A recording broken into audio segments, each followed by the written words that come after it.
No se pierda lo más importante de lo que acontece en el mundo entero. La voz más alta de Miami en Radio Tuví. Noticiero.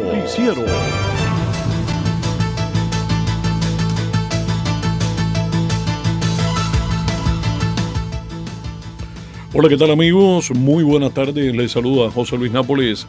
Bienvenidos a nuestra emisión este lunes 6 de noviembre del 2023.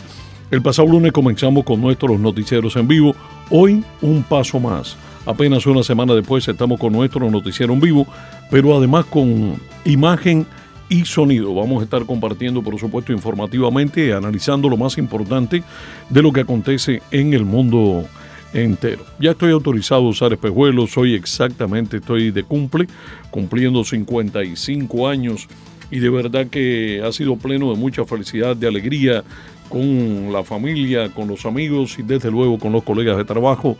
Saludos cordiales para nuestra directora general, Benida Pérez, y para nuestro productor, Eric Cárdenas, así como también nos acompaña Ismaeli Pérez, siempre con nosotros en el equipo realizador de Radio Tuví, la radio del tercer milenio. Muchas noticias por delante, tendremos por supuesto la visita de Donald Trump.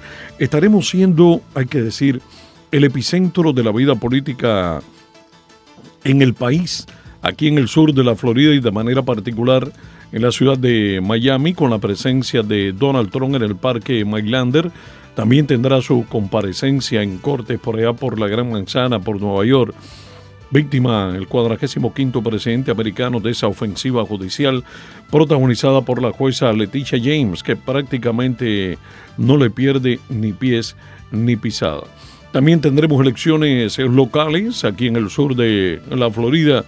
Estamos tratando de conversar con Esteban Bobo, el alcalde de Hialeah, para todos los eventos que tienen que ver con la comparecencia de Donald Trump en el Parque Mailander.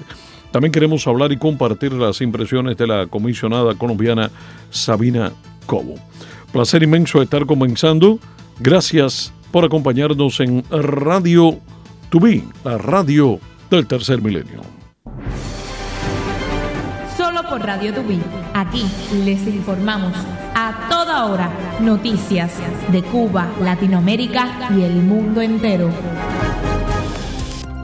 Radio Tuví en conexión directa con Alpairo TV, una manera diferente de hacer radio y televisión interactuando con nuestros amigos. El expresidente Donald Trump sube al estrado en la corte mientras se ubica delante del presidente Joe Biden precisamente en las encuestas. Trump testificará en el juicio por fraude civil interpuesto por la fiscal general de Nueva York, Leticia James, que pide nada menos que $250 millones por daños y perjuicios, y además que se prohíba al expresidente hacer negocios en el estado de Nueva York. James alega que Trump y sus asociados cometieron fraude repetidamente al inflar los activos en los estados financieros para obtener, según ella, mejores condiciones en préstamos inmobiliarios, comerciales y pólizas de seguro. De momento no existen cargos penales de por medio. El expresidente ha tachado lo ocurrido hasta el momento de persecución política. Ha sido uno de los temas principales en cuanto a las palabras del presidente Donald Trump, tener que enfrentar, todos estos procesos mientras está corriendo para presidente, y si no para presidente, por lo menos para ser el candidato por el Partido Republicano. Muchas personas intrigadas justamente con la no presencia de Donald Trump en los debates. Sin embargo, el argumento principal del 45º presidente de los Estados Unidos es la ocupación inmensa que tiene, teniendo que enfrentar todos estos procesos, no solamente en Nueva York, también en Georgia, en diferentes sitios, y para colmo, tener que subir, a la plataforma para darle popularidad a candidatos republicanos, señores, que no se le acercan. Es la gran verdad. Y de alguna manera, pues Donald Trump no ha querido permanecer allí, en un sitio donde cree que acudir es darle ventajas y es además igualar a candidatos que francamente, según su percepción, no merecen estar compitiendo con él. De alguna manera queda la percepción también de deslealtad que debería sentir Donald Trump de alguien como, por ejemplo, Ron DeSantis, que ha recibido un gran espaldarazo por su parte y que ahora, según su propio criterio, pues lo estaría traicionando, corriendo como su futuro adversario. Gran parte del interrogatorio a Trump tendrá que ver con las propiedades, incluyendo el edificio 40 de Wall Street, esto en la Gran Manzana, el campo de golf y resort Trump National Doral aquí en Miami, y el Trump International Hotel and Tower, esto en Chicago. Ya saben ustedes que también está en entredicho el proyecto All Post Office en la ciudad de Washington. La fiscal general también ha alegado que Trump infló el valor de su apartamento triplex en la Trump Tower. Fiscal general Leticia James. Quizá lo más importante, la situación fiscal y el valor del complejo de Mar-a-Lago de Trump en Florida. Todo esto estaría en cuestionamiento dentro del caso. Trump ha señalado repetidamente una línea en la sentencia del juez de septiembre que Mar-a-Lago valía $18 millones para argumentar que la decisión fue fatalmente errónea. Ahora, en el tribunal, la abogada de Trump, Alina Hadba, afirmó que Mar-a-Lago se vendería por al menos $1.000 millones. ¿Qué diferencia? Estamos hablando, por ejemplo, de la sentencia del juez hablando de 18 millones y la abogada de Donald Trump mencionando la cifra de 1.000 millones. Y dijo, el valor es lo que alguien está dispuesto a pagar, lo agregó la abogada. Y no le falta razón, es tan viejo como el propio capitalismo, la ley de la oferta y la demanda. Es lo que pone el precio, es lo que dicta al final dónde que está precisamente aquello de lo que te quieres desprender únicamente por el precio que te acomode a ti como poseedor, como propietario de ese inmueble. Mientras tanto, el presidente Biden enfrenta nuevas encuestas que lo muestran perdiendo frente a Donald Trump, que es el favorito del Partido Republicano, en varios estados indecisos que resultarían clave y que para muchos estarían marcando, por supuesto, la gran verdad, estarían generando, provocando el resultado. Algunos analistas políticos piensan que estos numerosos provoquen alarma entre los demócratas y que renueven las dudas entre los estadounidenses de que este hombre de 81 años esté preparado para un segundo mandato. Si la encuesta de The New York Times y el Siena College se confirma en 2024, Biden no tendría ningún camino electoral hacia la victoria. Esto lo han dicho muchos expertos. Vámonos a la pausa, después estaremos regresando con noticias que tienen que ver con el Medio Oriente, los grandes conflictos, señores, que se están generando no solamente en Israel, sino también en Irak, en el Líbano, en Yemen, en varias zonas fronterizas precisamente con el Estado judío, bajo acoso tremendo, sin embargo, se están defendiendo y de qué manera. Pausa. Ya volvemos. Con el reporte del tiempo, lo que ocurre en nuestra ciudad y la vida nocturna en Miami, Radio Tubí te acompaña a toda hora,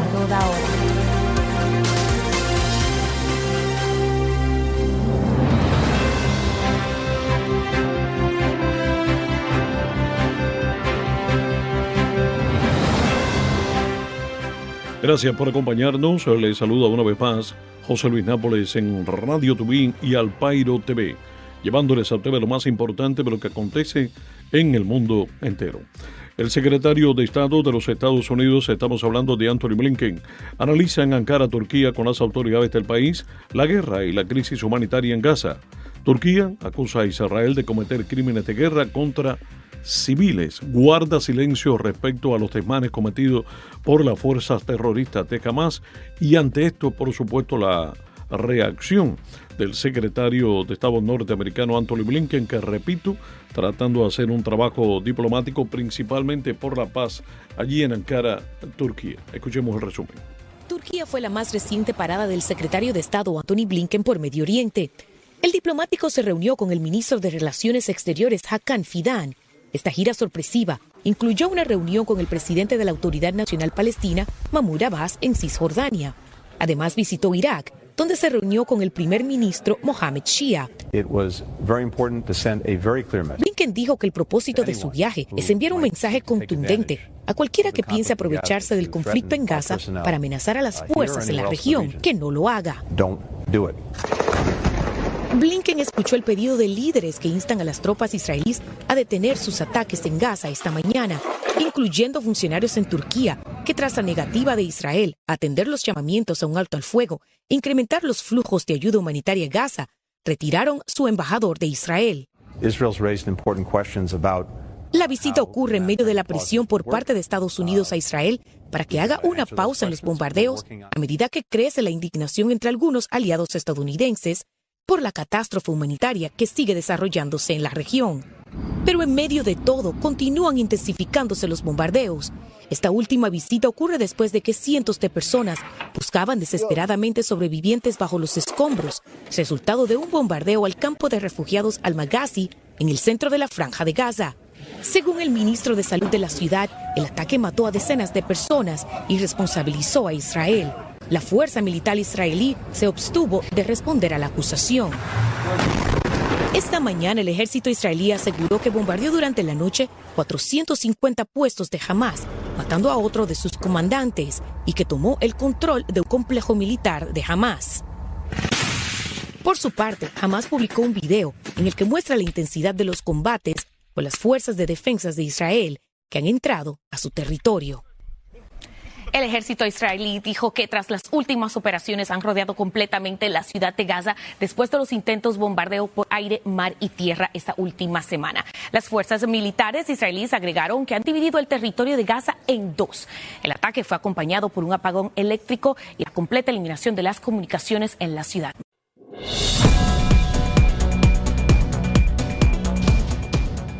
Así está la situación en el Medio Oriente. Hemos escuchado como muchos países, pues desde luego en la región, no han condenado las acciones de Hamas. Para nada la mención, por supuesto, de la tenencia de rehenes, casi 300, las muertes de niños decapitados, algunos de ellos, hombres, mujeres y niños, siendo víctimas de la embestida de Hamas. De esto no se habla, ¿eh? Lo que se habla es de las supuestas víctimas, los daños colaterales, los daños a civiles, perpetrado precisamente por la ofensiva de Israel, que no tiene otra alternativa que entrar en territorio de Gaza, que bombardear la zona desde donde se le están disparando cohetes para la población civil de Israel. Resulta que los terroristas usan hospitales, usan aeropuertos, usan escuelas, y a partir de allí son ellos los que utilizan también a estas víctimas como escudos humanos. Es importante que el mundo deje el fanatismo, deje el antisemitismo, y que de mucha manera, pues desde luego trate, cuando se va a expresar y hablar de la paz, hacerlo con toda la justeza posible. Lamentablemente no está ocurriendo en muchos de estos países y Turquía no es la excepción. Ha pasado con Siria, ha pasado con Líbano, ha pasado con Jordania, ha pasado con Egipto. Ocurre con Yemen, que para colmo osa declararle la guerra a un país que lo supera ampliamente desde el punto de vista militar. ¿Qué tipo de responsabilidad pueden tener los hutíes cuando están metiendo a su país en el conflicto? A la espera de que lleguen los cohetes de Israel para mostrar entonces la destrucción y las víctimas y daños colaterales que desde luego genera la guerra. Una guerra que no les toca a los hutíes, que no les toca a los yemenitas, pero que de pronto se la buscan sencillamente porque están atacando a Israel. Mismo destino pudiera correr también el sur del Líbano, que le está dando amparo, le está dando abrigo a las tropas de Hezbollah, capitaneadas por Irán, cuyas guerrillas y cuya milicia revolucionaria, como le llaman, pues también ha estado detrás de todo esto. Volveremos sobre el tema del Medio Oriente. Vámonos ahora con otras noticias del ámbito internacional. El Papa Francisco se disculpó por no poder leer un discurso ante un grupo de rabinos y dijo: "No estoy bien de salud". El Vaticano no ha informado sobre el estado del sumo pontífice, que mantuvo las numerosas audiencias programadas. Además, mostró su preocupación por lo que define como la proliferación de manifestaciones antisemitas y expresó firmemente su condena. Qué bueno que el Papa también toma en consideración este tipo de conductas antisemitas. El Papa señaló que en este tiempo de destrucción los creyentes estamos llamados para todos y sobre todo a construir la fraternidad y abrir caminos de reconciliación. Y afirmó: ni las armas ni el terrorismo, dijo el Papa, ni la guerra, sino la compasión, la justicia y el diálogo son los medios adecuados para construir la paz. El ejército de Israel bombardeó 450 puestos de Hamas y tomó el control de un complejo militar en Gaza. Durante una operación realizada en la madrugada, las fuerzas de defensa de Israel dieron de baja a varios miembros del grupo terrorista de Hamas. Igualmente, el ejército también señaló que entre los 450 objetivos atacados por aire durante la noche se incluyen túneles terroristas, complejos militares, puestos de observación y puestos de lanzamiento de misiles antitanques. El ejército israelí también aseguró haber matado a varios terroristas de Hamas, incluyendo otro comandante. En este caso están hablando de Yamal Musa, responsable de las operaciones especiales de seguridad en la organización, y a quien atribuye en 1993 un atentado contra soldados de Israel que patrullaban en la frontera con Gaza. Más de 9.700 personas, incluyendo 4.000 menores, cifras espeluznantes, señores, han muerto en la franja en un mes de guerra y casi 25.000 habitantes de la franja están heridos, en la que se considera la mayor crisis humanitaria, con los hospitales completamente abarrotados y sin combustible ni medicinas para atenderlos. Recuerden que en medio de todo esto también se estuvo manejando la posibilidad de un bloqueo con ausencia de comida, de combustible. Quiero mirar estas cifras nuevamente con detenimiento: más de 9.700 personas. Y sobre todo creo que lo que más nos llama la atención y nos estruja el corazón es la cantidad de 4.000 menores muertos en la franja de Gaza. Reitero el dato: 25.000 de los habitantes en la franja están heridos y prácticamente colapsada la infraestructura hospitalaria. Vámonos al ámbito local. Una gran persecución policial se desató en Laguna Beach. Todo esto después de que un vehículo llegara a rebasar las 100 millas por hora y tras una persecución por parte de las autoridades que había recibido el reporte de un secuestro. Escuchemos. Para varios residentes quienes siguieron la persecución por televisión, su mayor preocupación era la joven que se encontraba dentro del vehículo que perseguían varias patrullas. Esto es muy preocupante, una joven de 15 años que no sabemos cómo fue a dar al interior de este vehículo en medio de la noche y por qué. Lo preocupante también es por qué con alguien que viene desde el estado de Indiana. Y es que fueron las autoridades del estado de Indiana quienes reportaron al sospechoso e informaron de que estaba involucrado por fomentar la delincuencia de un menor. Esta información alertó a las autoridades, los cuales comenzaron la persecución. Y aunque todo inició en la ciudad de Laguna Beach, la mayor parte de la persecución se realizó sobre la autopista 605, utilizando salidas en momentos para transitar las calles y regresar de nuevo a la autopista. Cruzó ciudades como Long Beach y Norwalk, alcanzando velocidades de más de 105 millas por hora. Después de aproximadamente una hora, el conductor salió del freeway en el área de la ciudad de Whittier, estacionó su vehículo y ambos, el conductor y el pasajero, corrieron para tratar de huir, hasta que finalmente fueron detenidos por agentes que los perseguían. Después de la detención, dos patrullas de la ciudad de Laguna Beach se hicieron presentes en la escena, llevándose al conductor y al pasajero, que resultó ser la joven por la que inició esta persecución. En Radio Tubí contestamos tus preguntas, escuchamos tus sugerencias. Puedes escribirnos a radiotubimayami@gmail.com, radiotubimayami@gmail.com. Conectados con el mundo entero, escuchando tus consejos, escuchando tus opiniones.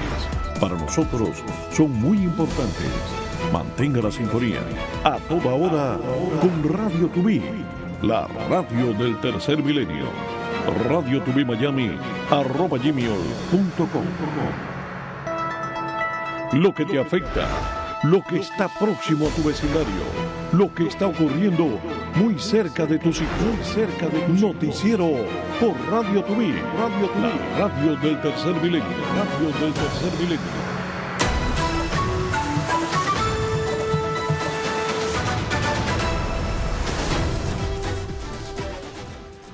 Bueno, una fuga masiva de atletas cubanos se produjo en Chile con la culminación de los Juegos Panamericanos. Cuba, que otrora podía dominar estos Juegos, por supuesto en franca disputa con los Estados Unidos, que terminaban dominándolos, pero Cuba le hacía una gran resistencia. Ha caído tremendamente la infraestructura del deporte cubano a niveles insospechados. Ya no es solamente los problemas con el hambre, con el combustible, con las fallas en las instalaciones, con los problemas incluso para el calzado y hasta para la vestimenta de los propios atletas, sino también, por supuesto, la garantía, la promesa, la esperanza y la proyección de un atleta que si sabe que puede brillar en el deporte profesional y garantizar su vida, pues no se va a quedar a ser el último en apagar la luz en un país del cual han escapado en los últimos 3 años prácticamente 500,000 de personas y contando, porque la cifra no termina. Me refiero a este domingo 5 de noviembre, se realizó la ceremonia de clausura de los Panamericanos en Santiago de Chile y se llevaron a cabo, por supuesto, con muchas ausencias. En la previa de la clausura, pues ya resonaba la nota de que 6 jugadoras de la selección de hockey femenina cubana abandonaron de manera repentina la concentración el sábado, último día de la disciplina, y los nombres que han trascendido para confirmar a sus familiares, sabemos que hay mucha preocupación. Jennifer Martínez, Yakira Guillén, Lismari González, Elec Carta y Heidi Morales, y la capitana del equipo Junia Milanés. La huida se produjo poco tiempo después de que terminó el último partido por el quinto puesto, que además perdieron con el equipo de Uruguay en el centro deportivo. Horas más tarde, el medio Playoff Magazine añadió que el medallista de bronce de los 400 metros con vallas, Joao Illas, también se fugó de la delegación. Tiene 21 años.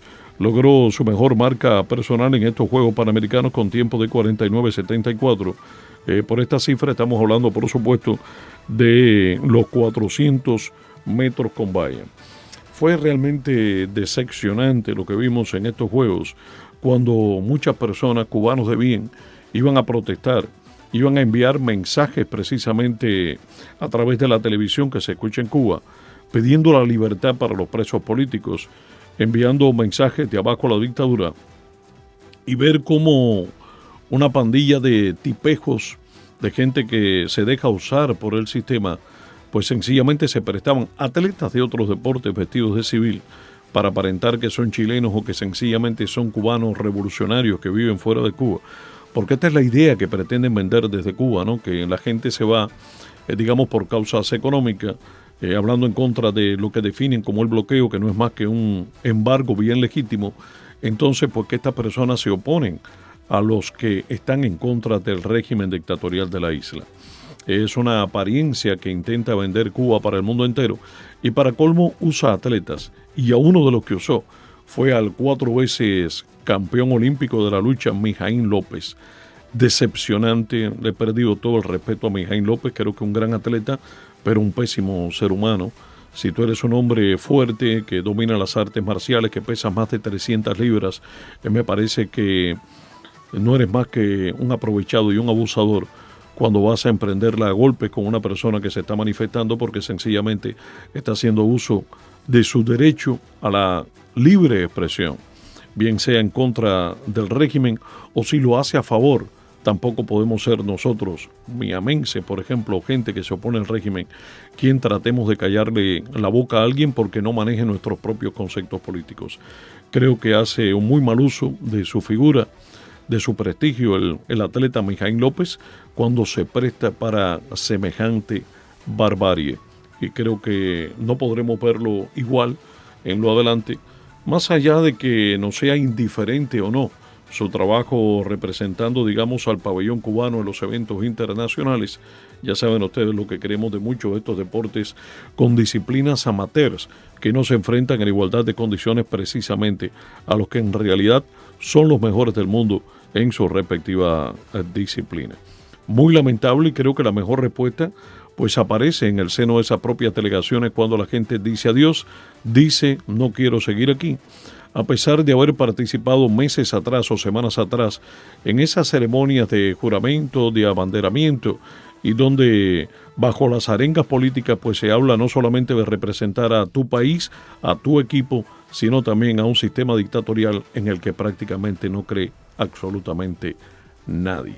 Termina con más penas que gloria los Juegos Panamericanos para la delegación cubana, y para colmo dejando esta imagen, afeando incluso a quien tiene prestigio deportivo, lo suman, como también este otro boxeador de la Cruz, que estaba pregonando su patria o muerte, cuando ya todo el mundo lo que está creyendo en la isla es en el patria y vida. Hacemos una pausa, mantengan la sintonía, esto es Radio Tubí con Alpairo TV.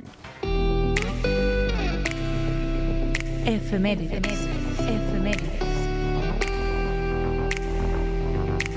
6 de noviembre de 1814. Nace Adolphe Sax, músico belga, inventor del saxofón. 6 de noviembre de 1893. Fallece Piotr Ilyich Chaikovsky, compositor ruso. 6 de noviembre de 1932, en Alemania, los ciudadanos acuden a las urnas para elegir 584 escaños del Reichstag. El partido nazi consigue 196 parlamentarios.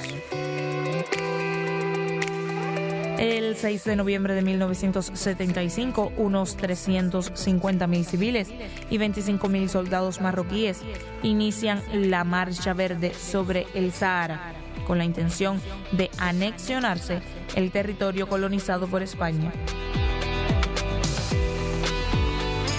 El 6 de noviembre de 1976 nace Lluvia Rojo, actriz española.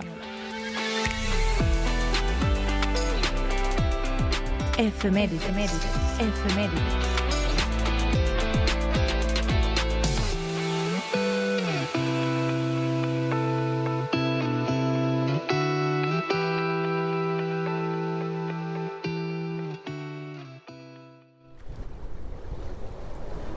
Lo que pasa con el estado del tiempo, el deporte, la vida política, el tránsito y el mundo criminal. Todo y más en Radio Tubí, la radio del tercer milenio.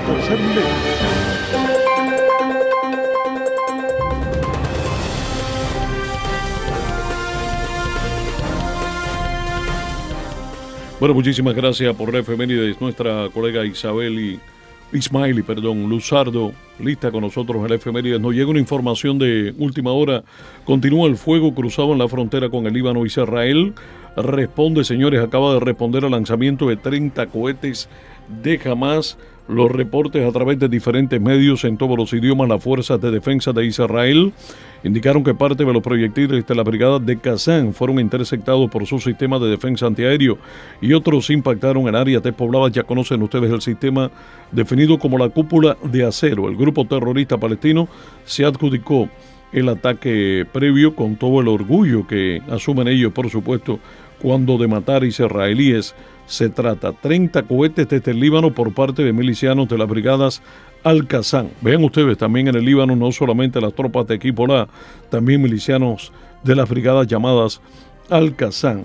Anteriormente el ejército de Israel estaba bombardeando más de 11.000 objetivos de Hamas en la franja de Gaza desde el inicio de la guerra, pero se ha abierto otro frente de combate, particularmente al norte de Israel. 30 cohetes lanzados desde territorio del Líbano, que en cualquier momento va a recibir también, por supuesto, la respuesta de las fuerzas de defensa de Israel, las famosas FDI, bajo estas siglas, hacia el norte de Israel. Ese es ataque principalmente. Recuerden que las tropas israelíes están atacando al sur de su territorio, donde está la franja de Gaza. Se originaron los disparos hacia el sitio en el que, se respondía inicialmente a una artillería. Poco antes, Hamas había anunciado en Telegram que sus milicias en el sur del Líbano habían lanzado 16 proyectiles hacia las ciudades israelíes de Hanarilla y Haifa en respuesta a las masacres, lo que definen ellos como masacres de la ocupación de Israel y la agresión contra el pueblo palestino en la franja de Gaza. Hemos visto como todo el tiempo, por supuesto, se emplea este tipo de lenguaje descalificador cuando de hablar de Israel se trata. Seguimos pendientes, reitero, continúa el fuego cruzado en la frontera con el Líbano. Israel respondió al lanzamiento de 30 cohetes de Hamas. Ya saben ustedes que Israel va a duplicar, va a triplicar esta cantidad y por ende comenzará también otra zona de destrucción, lamentablemente el Líbano prestando su territorio para que no solamente estén acantonadas las tropas de Hezbollah, sino también ahora de Al-Qassam. Estas brigadas que seguramente desde atrás también están contando con todo el apoyo de Irán. Volvemos al ámbito local aquí en Miami. Niña de 4 años ha sido baleada por su hermano con una arma no asegurada en Miami-Dade. Algunos están hablando de un accidente. La menor tuvo que ser transportada de inmediato al Ryder Trauma Center en el Jackson Memorial Hospital, donde se estaba reportando en estado crítico. Álvaro Zabaleta, portavoz del Departamento Policial del Condado, advirtió que múltiples patrullas rodearon el área de West Little River, mientras que investigadores tratan de establecer el porqué del hecho. Mientras algunos vecinos han dicho que escucharon disparos, otros aseguran que se enteraron de lo ocurrido al llegar a su casa. Compareció en corte un hombre de Kendall, fue acusado de presuntamente haber disparado mortalmente a su hijo. Durante apenas un minuto apareció por primera vez en corte David Contreras, de 52 años, a quien le acusan de haber asesinado a su hijo Eric Contreras, de 21. El acusado estuvo acompañado por su abogado de defensa en una audiencia formal. El hombre permanecerá detenido hasta aparecer frente al juez asignado en el caso, y en ese momento su defensa intentará argumentar el derecho a fianza. En noticias de Cuba, Decomisan 100 libras de carne de res en casa de un vendedor ilegal. Esto ocurrió en el oriente cubano, en la provincia de Holguín. Estamos hablando de Delqui Batista Rodríguez, detenido con 100 libras de carne de res para la venta en el Mercado Negro, en el pueblo de Marcané, municipio de Cueto, en Holguín. El vendedor ilegal fue sorprendido por la policía en la casa con la mercancía, dicen algunos perfiles del régimen dictatorial de la isla a través de las redes sociales. Debido a las severas restricciones y leyes que regulan la circulación, especialmente de la carne de res en Cuba, se trata sin lugar a dudas de una de las mercancías que tiene peores consecuencias para aquellos que sean detenidos, bien conocido a lo largo del tiempo, las grandes consecuencias, las graves consecuencias, si estamos hablando judicialmente, para alguien en Cuba que se le ocurra comer carne de res, recetarla cuando la compras o sencillamente venderla cuando se la compras a alguien que como matarife pues le da muerte a alguna de estas reses. Ya saben ustedes que este es un privilegio únicamente para la gente de la cúpula gobernante y vale más matar una vaca en Cuba que matar a una persona. Por lo menos en la cárcel tienes más años de privación de libertad. Algo sencillamente terrible. Por otra parte, el destino es también triste para un contingente de 105 migrantes de origen cubano que regresó a Cuba, señores, procedente de México en calidad de deportados. Se trata de un acuerdo entre ambos países para repatriar a ciudadanos que habían intentado llegar a Estados Unidos de manera irregular. El Ministerio del Interior del régimen cubano confirmó este retorno y señaló que el grupo estaba compuesto por 70 hombres y 35 mujeres. El ministerio también detalló en un comunicado que los migrantes originalmente salieron de manera legal de Cuba, pero luego se involucraron en rutas no autorizadas en un intento por alcanzar la frontera México-estadounidense. Bueno, estaba preocupado nuestro buen amigo, el productor general Eric Cárdenas, quería salir con su barquito en horas de la tarde para escuchar el sonido de Radio Tubín o mirarlo por Alpairo TV. Pero hay que ver las condiciones del tiempo, estaba preocupado. Quiero que sepan que hay un poquito de solecito, pero será hasta las 2 de la tarde, entre nublado y con el sol asomando, las temperaturas máximas oscilando entre 84 grados Fahrenheit y las mínimas en 63. A las 3 se oculta el sol completamente, vuelve a asomar entre 4 o 5 y la puesta del sol, señores, a las 5:36. ¿Cómo que la puesta del sol a las 5:36? Acuérdense que se cambió la hora, ahora amanece un poquito más de día y oscurece más temprano igualmente, por tanto el que quiera disfrutar de la puesta del sol tiene que entender que va a ser previo a las 6 de la tarde, repito, en pleno pico del tráfico, cuando muchos de los vehículos están regresando a casa, sobre todo aquellos que se están dirigiendo al oeste de regreso del downtown de Miami, pues se van a encontrar con el sol de frente. Reitero, a las 5:36, ya a las 6 pasado meridiano estará el sol completamente oculto, las temperaturas irán descendiendo hasta estar sobre las 12 en 73 grados Fahrenheit, una temperatura agradable que sirve por supuesto para disfrutar de las grandes bondades que ofrece una ciudad como Miami, algunos definiéndola como un eterno verano.